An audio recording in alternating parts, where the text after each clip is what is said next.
Eu conversei com o dublador Sérgio Stern, que é a voz do Mike do Monstros S.A., do Sensui do Yu Yu Hakusho, do Mordecai de Apenas do Show, além de comediante e ter muitos outros personagens. A internet não estava muito legal no começo, mas depois fica perfeita. Então vem com a gente porque esse papo foi muito legal. Muito boa noite, Sérgio, tudo bem? Tudo bem, Jordan? Tudo tranquilo, graças a Deus. Sérgio, sempre que a gente começa entrevista com dubladores, eu gosto de fazer uma lista, um checklist dos papéis marcantes. Vou falar alguns e se você quiser adicionar algum, você fica à vontade, tá bem? Pois não. Certo. Por favor. Mike Wazowski dos Monstros S.A. e também da Universidade Monstro. O C3PO do Cyberpunk. Eu tenho o meu também, ó. Opa! Oi, colega! O Sensui de Yu Yu Hakusho, eu gosto bastante.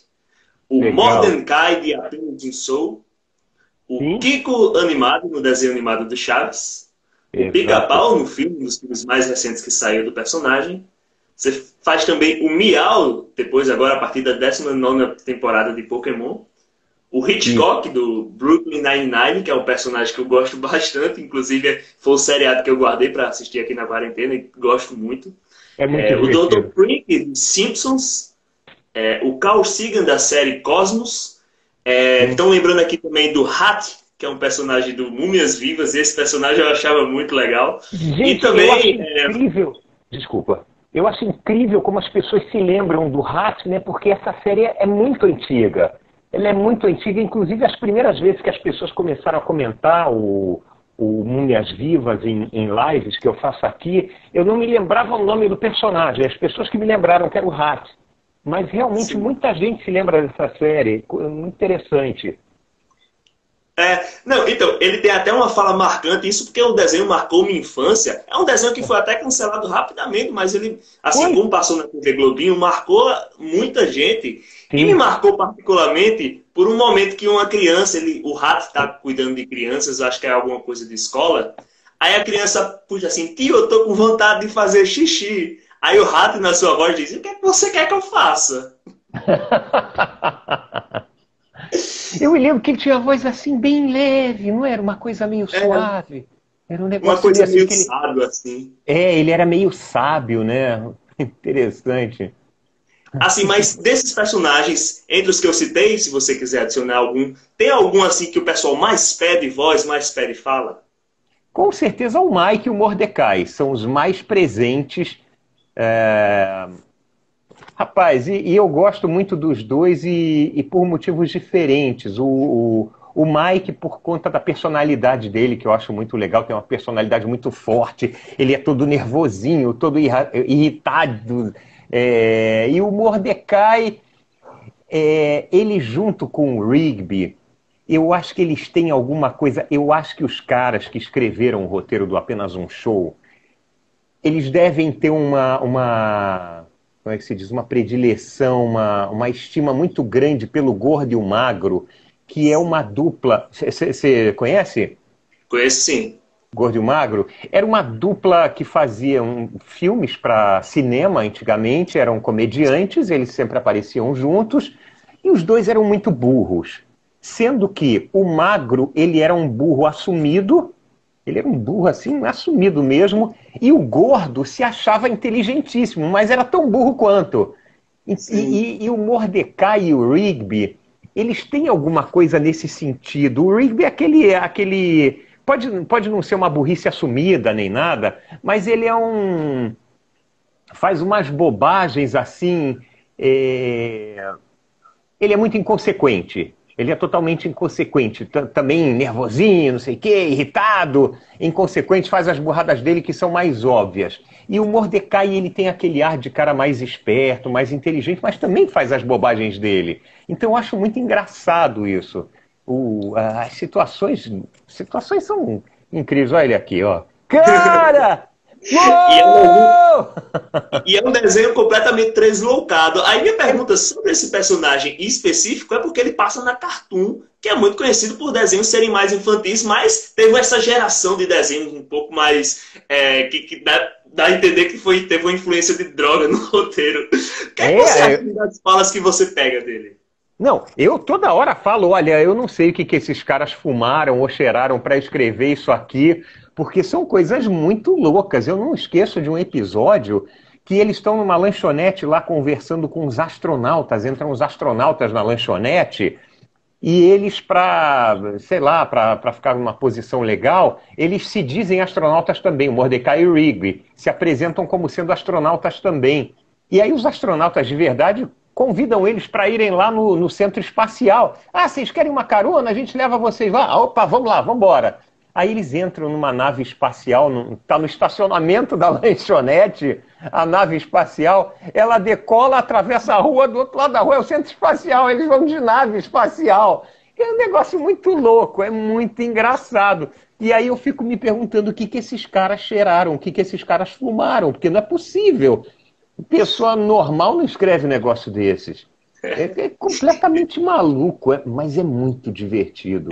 E eu acho que essa loucura é que faz ele ser de todos os públicos, porque tem piada que a pessoa tem que ser mais velha para entender, assim, achar graça. Sim. E tem outras que são tão bobas que é coisa para criança, mas elas gargalham demais, né? Mas foi justamente isso que me surpreendeu numa ocasião quando eu comecei a observar que crianças gostam desse desenho. As crianças gostam muito, mas adulto curte mais porque tem muita informação que só um cara mais adulto... Você nasceu em que ano? Sou de 91, tenho 29. 91. Eu acredito, talvez você ainda tenha pego aqueles tecladinhos da Cássio. Eu não sei se você chegou a pegar isso, videogame de 8 bits. Aquele game que eles ficam jogando no sofá, aquele é um game de 8 bits, o desenho dos controladores é igualzinho. Então aquilo é coisa do final da década de 80, na época que você estava nascendo. Entendeu? Então eles têm muitas referências a coisas da década de 80 e 90 que criança nem sabe que existiu. Mas elas curtem assim mesmo e para adulto é mais interessante justamente por esse aspecto. Ter essas referências assim a coisas mais antigas. E você estava falando de desenhos loucos do Cartoon. Tem um que eu estou fazendo agora que eu amo fazer. Ele é um desenho bem mais novo. Não sei se você já assistiu. Se chama Maçã e Cebola. Nunca assisti. Assista. É uma coisa completamente maluca. É muito doido. Os personagens todos são alimentos. Inclusive os protagonistas são uma maçã e uma cebolinha. Cebolinha de temperar comida. E o meu personagem se chama Falafel. E ele é um falafel. Falafel é uma espécie de um sanduíche árabe, para quem não sabe. E ele é um falafel, ele fala com sotaque de primo, de árabe, e fala as coisas assim. É muito engraçado o desenho. É muito, muito engraçado. Assista. Ó, a Michele Cássia, minha eterna fã, está sempre acompanhando a gente. Pelo que eu estou vendo aqui, já assistiu Maçã e Cebola. Ela assiste tudo que aparece por aqui. Inclusive, a foto dela tem até o Mike, olha que legal. Pois é, ela curte muito o Mike. Então, deixa eu fazer só mais uma pergunta sobre o Mike, já em homenagem a Michele Cássia. Justamente porque ele foi um personagem que, assim, não ele em si, mas o filme fez tanto sucesso que anos depois fizeram um outro filme contando a história do passado e tal. E aí eu fico imaginando você, como dublador de um personagem que você já declarou que gostava, voltar a dublar um personagem como esse num filme e tal. Como foi pra você? Não, foi maravilhoso. Havia, num primeiro momento, quando a gente terminou de fazer o filme e tal, ficou aquela coisa... foi um momento muito mágico, porque é uma história genial. Monstros S.A. é uma história genial, os personagens são muito bons, são muito carismáticos, e aí, ao mesmo tempo em que ficava aquela expectativa, poxa, podiam fazer uma continuação para esse filme, mas ao mesmo tempo a gente tinha aquela percepção de que não tinha como continuar, porque a trama toda, ela gira em torno da crise energética que eles estão vivendo em Monstrópolis. E o que está gerando essa crise energética? É que as crianças humanas já não se assustam mais com tanta facilidade. Então, durante o filme todo eles tentam resolver esse problema, no finalzinho descobrem que o riso gera mais energia do que propriamente o grito de medo. E aí não tem para onde continuar. O problema que se apresentava no primeiro filme estava resolvido, vai continuar para onde? E aí os caras tiveram a ideia genial de fazer uma história que se passa antes daquela do Monstros S.A., que era uma coisa que ninguém esperava. Eu acredito que talvez até eles tenham tido uma dificuldade em pensar num segundo filme por conta disso. Por isso mesmo demorou tanto tempo. Foram 12 anos de intervalo entre os dois filmes. É muita coisa. Então, eu penso que lá na Disney Pixar talvez tenha havido essa ideia de fazer um outro filme, mas aí aquela dificuldade. Para onde que a gente vai? Como é que a gente pode continuar essa história se o problema já foi todo resolvido? E isso é o que estou achando, né? Eu não sei como é que foi traçado esse caminho, mas quando eu soube que teria uma continuação, aí eu fiquei muito eufórico. Eu não sabia o que seria. Na época se especulava que viria um filme chamado Monstros S.A. 2 e alguém muito inteligente soltou na internet o que seria o cartaz do Monstros S.A. 2, que era absolutamente perfeito. Qualquer pessoa que visse aquilo acreditava que aquele seria o cartaz do filme novo. Inclusive eu falei, caramba, que genial esse cartaz. Eu não sei se você chegou a ver, era uma foto, né, do Sully apoiado assim na cabeça do Mike, em cima escrito Monsters Inc., né, em inglês, Monsters Inc. 2. Monsters Inc. E o número 2 grandão cobrindo o Mike, que nem no filme, que aparece sempre alguma coisa cobrindo a imagem dele. Eu falei, pô, que ideia genial. E aí tinha lá, Disney Pixar apresenta Monstros S.A. 2, Monstros S.A. 2, aquele 2 enorme cobrindo toda a imagem do Mike, você só vê uns pedacinhos dele. Mas no fim não foi nada de Monstros S.A. 2, foi Universidade de Monstros. Foi maravilhoso fazer, maravilhoso. E eu acho o filme muito, muito bom também. Eles conseguiram fazer uma sequência muito boa, de alto nível. O pessoal já está aqui falando de diversos personagens, mas antes de passar de perguntas de personagens, eu queria fazer uma pergunta já revelando como é que eu conheci seu rosto, que foi quando você participou do Domingão do Faustão, né? Olha. E naquela época, eu sempre gostei de pesquisar dubladores e tal, mas seu rosto eu não conhecia. Mas assim que você começou a falar, por mais que o Faustão tivesse apresentado como dublador, caramba, olha só, não sei o que tal. E eu associei ao Mike, que é um dos personagens mais lembrados. Você ainda tem essa carreira de comediante? Como é isso pra você? Rapaz, eu amo fazer comédia. Desde criança eu sempre gostei de contar piada para as pessoas, sempre gostei de fazer isso. E na parte de atuação é o lado que eu mais gosto. Eu amo fazer comédia, adoro. O que acontece é o seguinte, eu tenho um grupo de humor chamado Sátira in Concert, que além de mim são 3 músicos que vieram de orquestras sinfônicas. Inclusive, um deles veio da OSESP, que é a melhor orquestra sinfônica do país, Orquestra Sinfônica do Estado de São Paulo. É uma orquestra, assim, de ponta, ela é muito bem conceituada, inclusive no exterior, e o cara saiu de São Paulo para vir morar no Rio de Janeiro para montar com a gente o Sátira in Concert. É um trabalho em que a gente mistura música com teatro para daí fazer humor. Juntando essas duas coisas, não tem muito como eu explicar para você de que maneira que é. Você vai me perguntar, são paródias? Não, não são paródias. Sátira, não é sátira. Não existe esse tipo de abordagem de humor aqui no Brasil. Ninguém faz dessa maneira. A nossa fonte de inspiração é um grupo argentino chamado Les Luthiers. Você uma hora pode procurar na internet. Luthier é o cara que constrói instrumentos musicais, que conserta. Então tem um S, Les Luthiers. E eles fazem humor desse tipo, essa mistura de teatro com música, e que a gente tomou conhecimento do trabalho deles, cada um na sua casa, aí um dia nos encontramos numa determinada situação e resolvemos fazer esse trabalho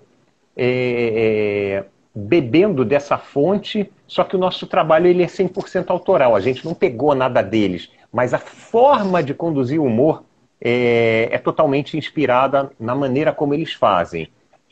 Tem muito pouca coisa no YouTube para você ver, umas filmagens que não foram muito bem feitas, mas dá para você pegar alguma coisa.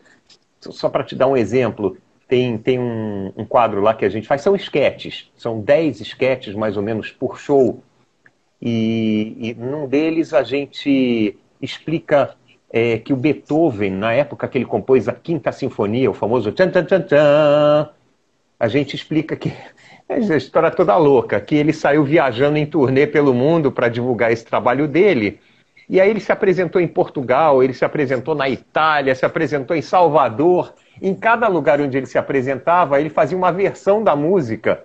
Então, por exemplo, em Portugal, a música, eles tocam a música lá como se fosse um vira, entendeu? Aquele negócio de português, pula para lá, pula para cá. Aí depois toca a Quinta Sinfonia em estilo de tarantela, quando ele foi para a Itália. E é muito legal, é um negócio muito bacana.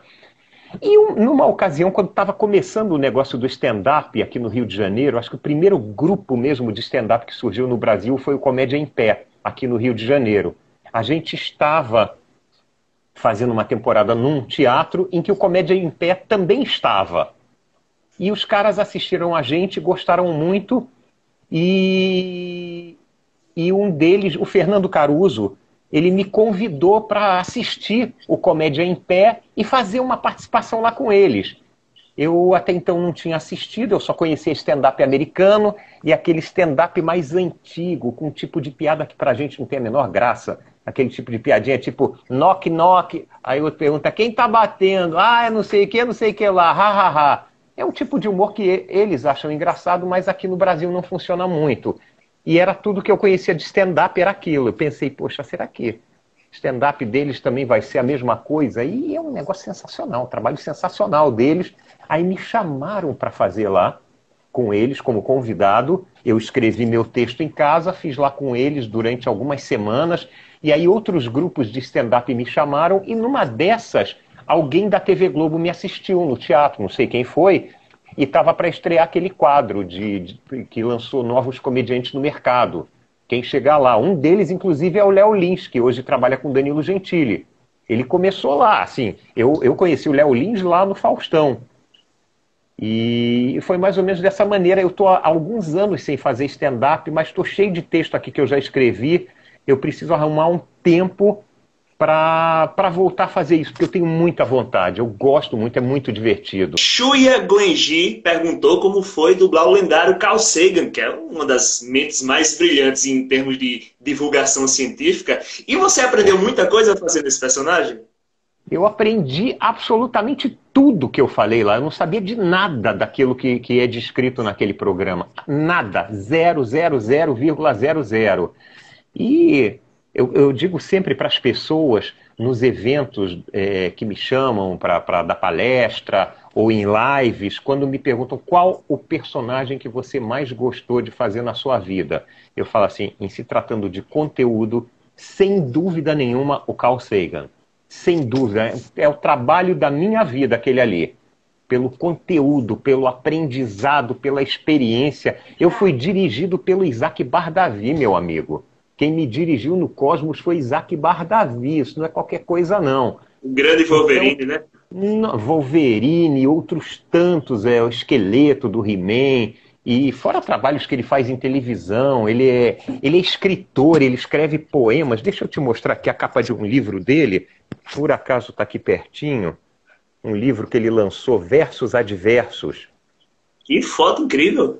É maravilhoso. Ele é um artista, assim, para lá de completo, é um cara extremamente inteligente e de uma cultura absurda. Você pode conversar com ele sobre qualquer assunto que ele entende, ele te responde, ele te enriquece, e se você tem alguma dúvida, você liga para ele, pergunta, Isaac, o que é isso assim assado? Ele já vem logo e te explica. É um cara, é uma figura única, ele é sensacional, ele é maravilhoso.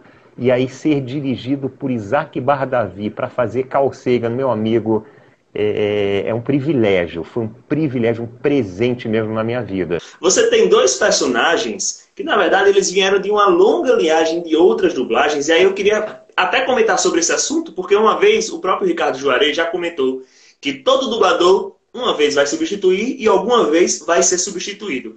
E às vezes, quando o personagem é de um anime, alguma coisa de muito longa data, o pessoal, às vezes, meio que critica quando tem substituição, Sim. já pensando que, tipo assim, foi o próprio dublador que chegou lá, deu um murro no outro, sai daqui, agora quem vai fazer sou eu e tal. Os personagens que eu quero citar é o Kiko, que você fez do desenho animado, e a gente já conversou com o Nelson Machado, e ele mesmo disse que nem queria mais fazer o Kiko e tal.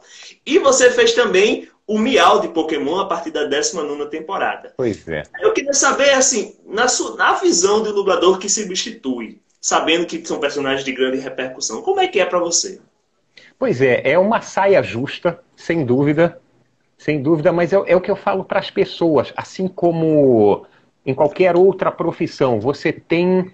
eu vou dar um exemplo um pouco diferente, eu não estou me colocando nessa situação não, mas você tem um cara que é um grande programador, um cara que é um designer muito bom de games, por exemplo. Ele trabalha lá numa empresa durante não sei quantos anos e, de repente, por algum motivo, ele vai trabalhar numa outra empresa. Pode ser por questões financeiras, pode ser por questões... o cara quer uma oportunidade diferente na vida dele, tem 1000 possibilidades. No caso da dublagem, a gente não fica sabendo, a gente não tem conhecimento do que acontece, porque... o produto, seja ele uma série de animação, uma série de atores, pertence a uma empresa. Tem uma empresa que detém os direitos desse produto. E essa empresa, ela escolhe para onde que ela vai mandar o trabalho dela para ser dublado. Eu vou mandar para São Paulo e vou mandar para a empresa X. Entendeu? E eles mandam para lá.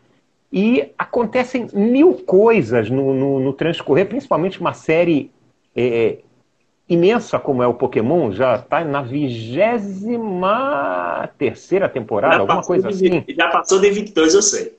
Já passou de 22. Então, uma série que tem essa história toda, por algum motivo, eles...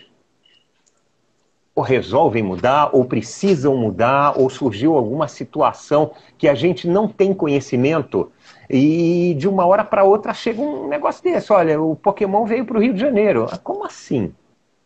A gente não tem esse tipo de informação.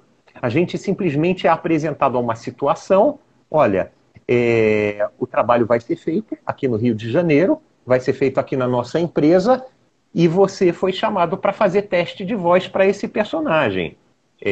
Você quer fazer? Você não quer fazer? Se você não quiser fazer, vamos ter que chamar outra pessoa. Mas a nossa primeira opção, ou a primeira opção do cliente, é você e mais 2 ou 3 dubladores. Então, eles vão fazer teste com 3 ou 4 dubladores para preencher aquela voz ali daquele personagem a partir daquele momento. O fato é que acontecem situações desse tipo, não sei se por problemas administrativos, por problemas jurídicos, por problemas pessoais, que eu volto a dizer, a gente não toma conhecimento desse tipo de coisa. O trabalho ele é enviado para cá ou é enviado para outro mercado, daqui do Rio de Janeiro ele sai para outro mercado, e aí tem que ser feito. Entendeu? Você não pode parar de produzir. Até porque muitas vezes você tem vozes de dubladores que mudam por motivos assim totalmente fortuitos. Por exemplo, o dublador já atingiu uma certa idade e ele quer parar de trabalhar, ele quer descansar, quer viver a vida dele. Ou o dublador faleceu, porque a gente morre. A gente morre também. Então são motivos assim fortuitos e o trabalho não pode parar por causa disso. Então, da mesma forma, eu já perdi vários trabalhos que eu fazia. Um dos mais recentes foi o Game of Thrones, que eu fiz as 5, 6 primeiras temporadas. Era um cara que não morria milagrosamente. O roteirista lá não matou ele, o autor lá, ele não matou o meu personagem. E eu fiz 5, 6 temporadas e, de repente, do nada, eu soube que a série foi mandada para São Paulo. O que eu posso fazer? Vou criar uma guerra com São Paulo por causa disso? Os caras não têm culpa. É um mercado de trabalho, é um produto que precisa ser colocado no mercado, tem prazo para entrega e acabou. Aí os caras decidiram ou tiveram os motivos deles, certamente são motivos fortes que levam eles a fazerem esse tipo de mudança e o trabalho foi para lá. Então, que seja bem feito. O nosso objetivo, a nossa preocupação, ela tem que ser em fazer o trabalho bem feito. Aliás, até vou aproveitar aqui um momento para abrir um parêntesezinho de uma espécie de um mantra que a gente vem usando de uns tempos para cá, que é dirigido a vocês que assistem às dublagens, os trabalhos dublados, exijam a dublagem de qualidade. O que eu estou querendo dizer com isso? Volta e meia a gente vê em plataformas de streaming, em canais fechados, filmes e ou séries com dublagens que, para serem muito ruins, ainda teriam que melhorar bastante. A gente percebe, tem dublagens que são péssimas, como existem outras profissões que têm profissionais bons e profissionais ruins. Na dublagem também tem trabalhos bons e trabalhos ruins, e tem uns que são abaixo da crítica. Então vocês que assinam essas plataformas de streaming, vocês pagam por isso. Você vai na loja, você compra uma televisão, se a televisão não presta, se ela só dá defeito, você uma hora vai pedir seu dinheiro de volta. Então reclame com essas empresas, porque dá resultado. Tem acontecido com uma frequência muito maior do que vocês possam imaginar, de séries que são mandadas para uns lugares assim que a gente não sabe quais são, e que quando você vê no ar está entrando uma série, está passando uma série com uma dublagem tosca, uma coisa horrorosa. As pessoas começam a mandar mensagem para essas empresas: vou cancelar, está uma porcaria, isso é uma falta de respeito, eu pago. E o que acontece é isso, vocês pagam, então vocês têm o direito de receber uma dublagem bem feita na casa de vocês. E o que acontece? Essas empresas de streaming, elas retiram a dublagem dessas empresas estranhas aí ao mercado e mandam para mercados que já são consagrados como bons mercados de dublagem, como São Paulo, Rio de Janeiro, e mandam para lá, e aí a dublagem ela é refeita e é refeita com a qualidade que vocês merecem e têm o direito de exigir. Perfeita colocação. Só registrando aqui que também a Michele Michele Cássia e a Raíssa registraram também que aconteceu substituições, que você acabou pegando a voz do C3PO e do Pica-Pau também. Só para registrar, que o pessoal foi lembrando aqui, é sempre bom dar as informações e os créditos, né? Curiosamente, o C3PO e o Pica-Pau estavam sendo feitos ultimamente, antes de eu passar a dublar eles, pelo Marco Antônio Costa, os dois. Só que o Marco Antônio Costa, ele além de dublador, ele também é médico. Sim. E ele, de uns anos para cá, ele resolveu voltar a clinicar um pouco mais. Ele se mudou, inclusive, para Campos do Jordão, ele morava aqui no Rio. Ele é a voz do George Clooney, né? Vozeirão maravilhoso. E ele começou a dublar menos, e aí chegou um momento em que, acho que foi quando veio o filme do Pica-Pau, eu não me lembro porquê, mas ele já não estava mais dublando, ou não estava mais dublando o Pica-Pau, não sei o que houve, e foi substituído, ele não ia poder fazer o longa-metragem, não sei o que aconteceu. Mas, e da mesma forma o C3PO, lá atrás eu tinha feito Guerra dos Clones, fiz o C3PO no Guerra dos Clones, o C3PO que já foi dublado pelo Carlos Seidel, já foi dublado pelo Orlando Drummond, e agora, mais recentemente, pelo Marco Antônio Costa. Eu estou aí na quarta leva já de C3PO. Também esse é o único personagem que apareceu em todos os filmes da franquia linear. Então, realmente, substituição é só o que há. O André Ursulino, ele fez uma pergunta aqui sobre o Hitchcock do Brooklyn Nine-Nine, perguntando como é que está sendo dublar ele nas últimas temporadas, porque ele está aparecendo cada vez mais. E eu adiciono mais uma coisa. Como é também ver que um trabalho que você está fazendo, uma série, está fazendo sucesso, porque é um sinal de que ela vai durar e durar cada vez mais. Se Deus quiser. Isso a gente não tem muito como saber se ela vai durar. Isso é uma coisa muito curiosa. O Apenas um Show, por exemplo, ele foi interrompido porque lá nos Estados Unidos ele não fazia tanto sucesso. Isso é uma coisa curiosa. Aqui no Brasil é um sucesso assim arrasador, mas lá nos Estados Unidos não fez tanto sucesso. Foi legal, foi bem, mas não fez tanto sucesso quanto aqui. Aí eles resolveram encerrar. Mas aí essa coisa, isso é muito imprevisível. Tanto o desenho quanto o personagem que você faz, quando você começa, você não sabe qual é a repercussão que vai ter. O Hitchcock que você está falando, inclusive, no início ele falava muito pouco, ele aparecia assim muito esporadicamente, como você disse. Ele está crescendo um pouquinho, ele é muito aquela dupla, né? É muito engraçada. O Hitchcock e o... Como é que é o nome do parceiro dele? Scully. O Scully. Cara, o que são aqueles dois ali? É muito divertido. Para mim foi uma surpresa, porque as pessoas começaram também a falar muito comigo do Hitchcock, falando, cara, aquela série Brooklyn Nine-Nine, o Hitchcock é sensacional, não sei o quê. E para mim foi meio surpreendente justamente pelo fato dele aparecer muito pouco. Mas aí eu começo a pensar um pouco o que acontece aí para as pessoas gostarem. Assim, ele é muito engraçado. O Hitchcock é uma figura muito engraçada.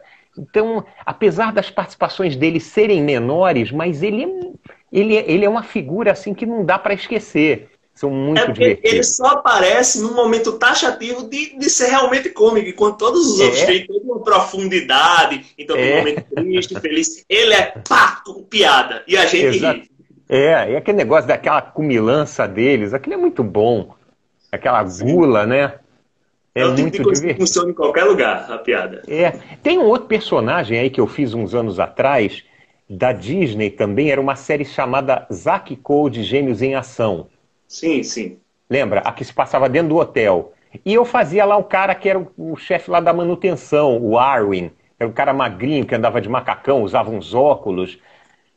Cara, para mim aquilo ali foi um trabalho como muitos e muitos e muitos outros que nunca, na minha opinião totalmente errada, não chamaria muita atenção, mas um dia eu estava num evento e tal, aí o apresentador falou, fala alguns personagens que você já dublou, o Mike Wazowski, o Mordecai, e parará, vai lembrar, você fez o Arwin também no Zack e Cody, James Dean, sim, o Arwin, e aí o público que estava assistindo veio abaixo, o Arwin, uma gritaria, eu falei, caramba, eu nunca imaginei isso desse personagem.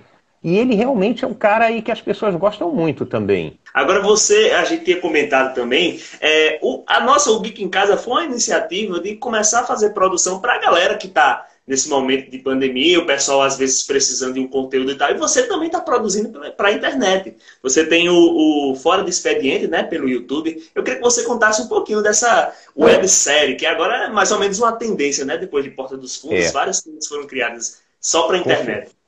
Com certeza. O Fora de Expediente, ele foi uma história muito comprida, muito, muito complexa. Eu fui apresentado a uma roteirista que ela estava escrevendo uma série, uma comédia sobre problemas que acontecem no ambiente de trabalho. Era para ser uma série, para passar na televisão, com episódios de 20, 25 minutos. Só que ela não tinha ninguém por trás, não tinha um patrocinador, não tinha nada, dinheiro nenhum. E uma amiga minha que conhecia ela pensou em mim para fazer o personagem lá, fazer o chefe lá da empresa. E perguntou se eu toparia fazer, já foi logo explicando que não haveria dinheiro nenhum, não tinha verba para nada, era tudo para fazer com a cara e a coragem.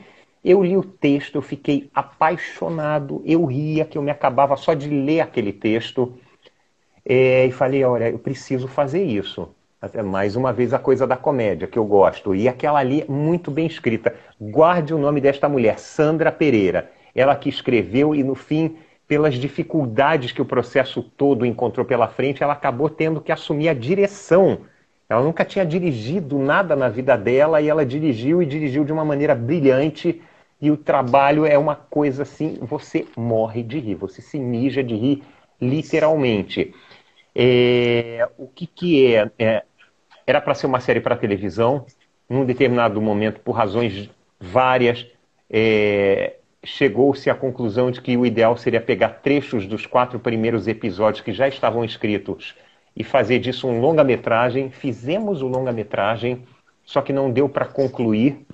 E aí, no meio da história, entrou uma pessoa no meio do nosso trabalho e sugeriu da gente transformar o longa-metragem numa websérie. Ela, num primeiro momento, já tem 2 anos isso, que ficou pronta a websérie, os primeiros 14 episódios. Episódios, sei lá, de 5 minutos cada um, 6 minutos. Aí ficamos 2 anos sem nos encontrar. E agora, coisa de 2, 3 meses atrás, a Sandra Pereira me procurou novamente, dizendo que surgiu a ideia de fazer 3 novos episódios em função da pandemia. Desculpa. A gente gravaria de casa, mas como os personagens mesmo vivendo a pandemia. Cada um na sua casa, cada um trabalhando em esquema de home office. E foi assim, a gente fez conferências, entre aspas, de home office, o chefe falando com os funcionários e tal. Então tem esses 3 episódios que ficaram prontos no mês passado, entraram no ar no mês passado, e que estão muito divertidos. Tem tudo a ver com a situação que a gente está vivendo. Então, se vocês puderem entrar lá no canal, no YouTube, chama Fora de Expediente, não confundir com Fora do. A gente costuma falar, isso foi Fora do Expediente, não, é Fora de Expediente. Se inscrevam, se vocês puderem se inscrever no canal. Tem um perfil aqui no Instagram também, Fora de Expediente, a série, mas pra gente é muito importante vocês se inscreverem no YouTube, e vocês vão rir muito. O cara que eu faço, o chefe, ele é um completo imbecil, é um idiota, é uma autoridade que ninguém respeita, todo mundo tem medo dele, porque ele é um calhorda, o cara não vale nada, se chama Pimenta. E tem um episódio ali que nós tivemos uma participação assim luxuosíssima, veio dar uma força pra gente o Tunico Pereira fazendo o meu pai, o Pimentão. E agora na nova temporada a Suzy Brasil, que é uma drag queen maravilhosa, muito, muito, muito engraçada, e ela também fez uma participação excelente nos episódios novos. No momento lá, eu não vou dar spoiler, mas vocês têm que assistir. Vocês têm que assistir, vocês vão se divertir muito. Dá para assistir 1 hora e pouco, vocês assistem tudo. Mas já tem uma galera aqui comentando que assistiu, que tá recomendado. Primeira coisa que eu vou fazer quando acabar aqui eu vou entrar lá e vou assistir. Você vai se divertir muito.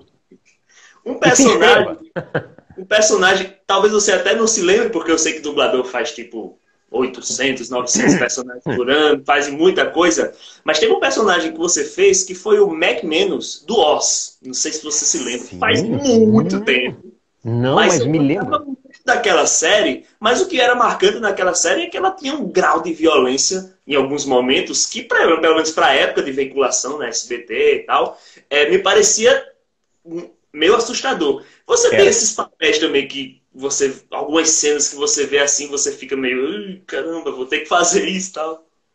É um pouco raro de passar essa sensação pra gente no momento em que a gente está dublando, porque a gente só dubla os trechos em que o nosso personagem aparece. Então a gente não acompanha a história desde o início, a gente normalmente não sabe do filme inteiro, o que se passa no filme. A gente vê aqueles pedacinhos, grava as nossas partes, fora de ordem muitas vezes, e acabou. Depois, quando você assiste o filme inteiro montado, é uma história completamente diferente. O Mac Menos, eu não estou lembrado agora se ele esteve presente em cenas de muita violência. Eu sei poucas. Que a série... Hein? Teve? Poucas, porque ele era meio que um diretor, mais ou menos, né? Não um diretor, mas um cara que cuidava assim da rotina do pessoal. Ele era um diretor de uma ala lá do presídio, era um sonhador, ele queria fazer uma ala modelo lá naquele presídio e tal, só que os presos lá eram de fato muito violentos, e a série teve uma repercussão muito grande na época, e eu numa ocasião eu falei, poxa, vou ver se eu assisto alguns episódios disso. Eu te confesso que eu não vi mais do que 5 episódios, porque cada um deles quando terminava eu me sentia mal, por conta da violência extrema que aparece, muito explícita a violência, e eu ficava mal, eu ficava meio deprimido assistindo aquilo. Eu depois vi uns 4, 5 episódios e eu não quis mais ver. Mas a série teve uma repercussão impressionante. É muito bem feita, muito realista. Você não pode imaginar que dentro de um presídio os caras vão, né, ficar lendo livros e assistindo filme. Não é, é um ambiente muito pesado. E aquilo ali é muito explícito nessa série. Agora, tem situações em que a gente tem que fazer determinadas cenas que são muito violentas e às vezes a coisa pesa muito. O Steven Spielberg ele fez um filme uma vez chamado Amistad, que tratava do tráfico negreiro para os Estados Unidos. E eu dublei cenas ali muito curtas e com outras pessoas dentro do estúdio, assim, tudo fora de contexto, mas eu vi as cenas. Por exemplo, os negros, quando eram capturados na África e jogados no porão daqueles navios negreiros, é uma coisa que não nos é ensinada na escola. Mas os caras eram jogados ali que nem bicho morto, eram jogados ali no piso do porão lá do navio, eram jogados um deitado do lado do outro, um do lado do outro, e iam empilhando os caras, e eles sufocavam ali com o peso dos outros que estavam por cima, e os caras passavam mal e vomitando em cima dos outros. Um troço deprimente, horroroso, horroroso, quando a gente para pensar do que a espécie humana é capaz, né? Ao mesmo tempo que faz coisas tão incríveis, tão maravilhosas, consegue fazer tanta coisa podre. Me lembro de uma cena quando foi proibido o tráfico de escravos, virou literalmente tráfico, né? Transporte ilegal. Eles levavam naqueles barcos, e aí o que eles faziam? De vez em quando tinha fiscalização, tipo uma guarda costeira que fiscalizava. Quando eles avistavam um navio lá longe da guarda costeira, o que eles faziam? Um escravo, ele era acorrentado ao seguinte, e o outro ao seguinte, todos acorrentados uns aos outros. E o que estava mais na borda do navio, ele tinha amarrada nele uma pedra enorme. Então eles avistavam o navio da fiscalização lá longe, os caras empurram aquela pedra no mar, e a pedra vai e puxa todos eles, mata todos eles afogados. E eles filmavam aquilo debaixo d'água, com uma câmera assim subaquática, filmando aquela pedra descendo, aqueles caras se debatendo, uma coisa horrorosa. E eu quase comecei a chorar ali dentro do estúdio, porque é um troço dantesco, horroroso. Tem umas cenas pesadíssimas. Nunca vou assistir esse filme, eu não tenho coragem de ver esse filme. Foi uma das vezes que eu estava dentro do estúdio fazendo aquela coisa desconexa que você, em tese, não se envolve, mas eu quase comecei a chorar ali dentro. É um negócio muito pesado, muito, muito, muito pesado, muito triste. Fico imaginando, vamos deixar um clima um pouco mais leve, vamos falar de um personagem um pouco mais divertido, um pouco não, bem mais divertido, que é o Dr. Frink dos Simpsons, né? Que assim, o que é legal dele é que, tipo assim, dá pra ver que ele é um dos personagens, pelo menos da série toda, que tem mais trejeitos e coisas, e gestos e coisinhas assim e tal. Como é o trabalho pra você chegar e fazer vozes tão caricatas e às vezes assim, com palavras e coisas, sabendo que tem que localizar também, né? Como é isso pra você? A localização ela já vem mais ou menos pronta pra gente quando é feita a tradução. Existem coisas que a gente faz na hora, que a gente coloca na hora, porque a cena te dá essa possibilidade, e aí sempre tem que consultar o diretor. Olha só, eu posso mudar isso aqui, botar essa palavra, eu posso botar essa expressão que fica mais divertida. Às vezes a gente pode fazer e às vezes não, por motivos diversos também. Isso, né? Vontade nossa, assim, de mostrar um presídio e o cara está sendo espancado, ele falar droga, em vez de falar um palavrão. A coisa é muito mais complexa, envolve até legislação brasileira. O cara vai passar aquele filme, vai passar o Oz, mas ele resolve que quer passar o Oz no horário da tarde. Então existe a questão da classificação etária, que é regida por uma lei brasileira. Então essa classificação etária determina que determinados assuntos não podem ser abordados no filme que vai passar, digamos, até as 8 da noite, antes das 8 da noite. Então você não pode abordar determinados temas, não pode falar determinadas palavras, mas ainda assim a empresa acha interessante passar o filme naquele horário. Então, palavrão você não pode falar. Aí tem que trocar uma merda, um negócio desse por droga. E tem uma observação que eu queria fazer. Em Brooklyn Nine-Nine, nunca falaram a palavra bunda. É sempre busanfa. E teve um episódio que um personagem levou um tiro na bunda e o episódio todo, tipo, foi falado mais de 20 vezes a palavra busanfa. E é uma coisa que o cara fica um pouco incomodado, mas eu sei que não é uma coisa que é o dublador que tem culpa, né? É esse tipo de situação que acontece. O filme, a série, ela passa talvez num horário em que a classificação etária não permite isso. Então, se a gente puser com os palavrões, não é nem palavrão hoje em dia mais, mas existe uma lei que regulamenta isso. E se for feito dessa maneira, certamente o cliente vai devolver para a gente, olha, vocês têm que refazer essa fala, porque dessa maneira não pode passar no horário que a gente quer. Entendeu? Então, é um negócio que fica parecendo às vezes uma coisa boba, mas tem o seu motivo, tem a sua razão de ser. E tem outros caras que falam, não, vou passar tarde da noite e tal, tá liberado, fala o que quiser, da maneira que quiser. E eu esqueci da tua pergunta. Foi do Dr. Frink que ele tem muitos trejeitos. Como foi para chegar àquele resultado? Pois é, os trejeitos dele, ele já tem também, ele já chega pronto, assim como a localização já chega pronta pra gente, o personagem ele já está pronto, a gente tem que botar ele da nossa maneira, com a nossa voz, tentar chegar naquilo, fugindo da cantada original do americano. O que eu chamo de cantada? Todos nós, quando falamos, agora, a gente está cantando. A gente não está falando linearmente como se fosse uma máquina. A gente fala e canta.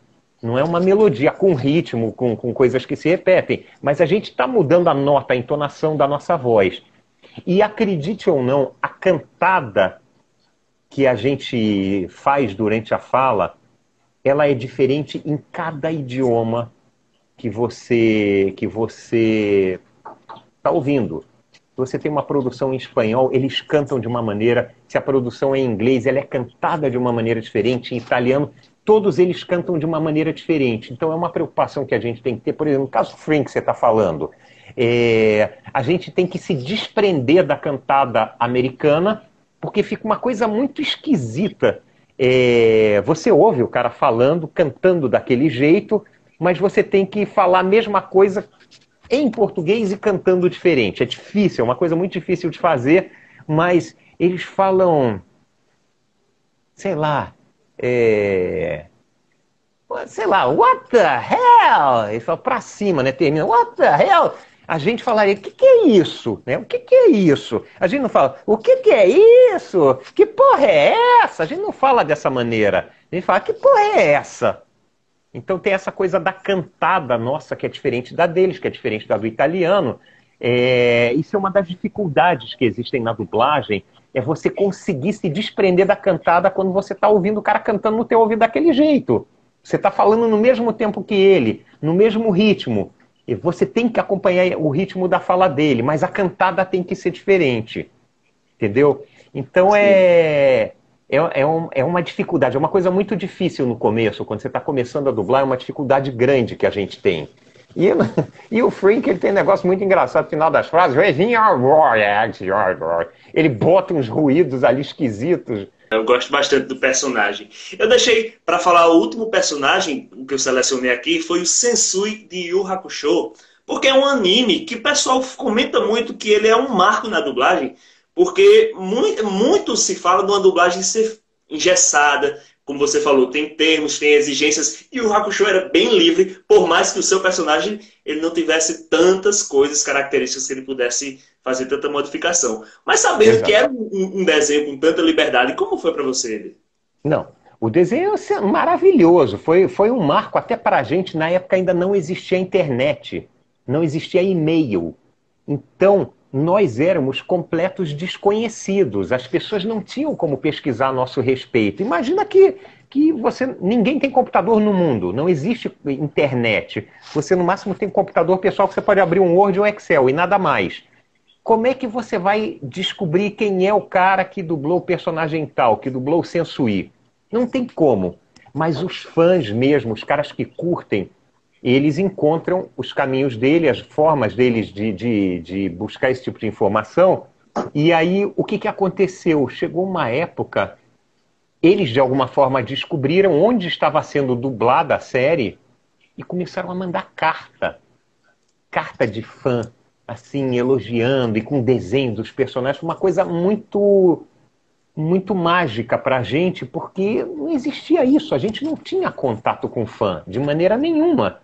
E de repente começaram a surgir cartas. O cara que trabalha em televisão, um ator de televisão, desde sempre recebeu carta de fã. O cara mandava carta para a TV Globo e a TV Globo se encarregava de encaminhar para o ator, para o Antônio Fagundes, para o Tony Ramos. Mas a gente não, nós somos mais anônimos nesse aspecto. Hoje em dia não mais, mas éramos totalmente desconhecidos. De todo mundo, não é de grande parte, de todo mundo, nós éramos completos desconhecidos. E aí começaram a chegar cartas, uma coisa muito legal. E depois ele foi redublado. O desenho, essa coisa da produção não ser engessada, o Yu Yu Hakusho ele teve muito isso, e era interessante que determinados personagens, Eles tinham essa possibilidade de uma coisa mais divertida, mais cômica. Qual é que é o nome do principal lá, do Marco Ribeiro? Yusuke.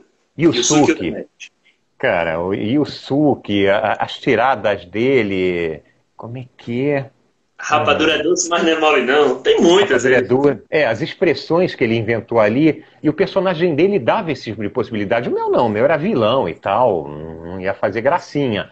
Mas essas tiradas do Marco Ribeiro e dos outros personagens também, que eu acho que foram as grandes responsáveis pelo sucesso do desenho. O desenho tem uma legião de fãs imensa até hoje. Até hoje, e eu tenho plena convicção de que foi por causa disso, por causa desse molho que eles puseram. Entendeu? E eu sempre coloco como um bom exemplo de localização bem feita, porque ficou bem regional sem perder a característica, né? Exatamente. Regional é Brasil, que isso é um outro perigo, da gente botar uma coisa regional do Rio de Janeiro. Eu vou fazer uma piadinha que carioca vai entender, mas o cara que mora em Minas Gerais não entende, o cara que mora em Pernambuco não entende, não faz sentido para o cara que mora em Porto Alegre. Então isso também é um cuidado que a gente toma sempre. A piada, ela não pode ser local, né? Regional.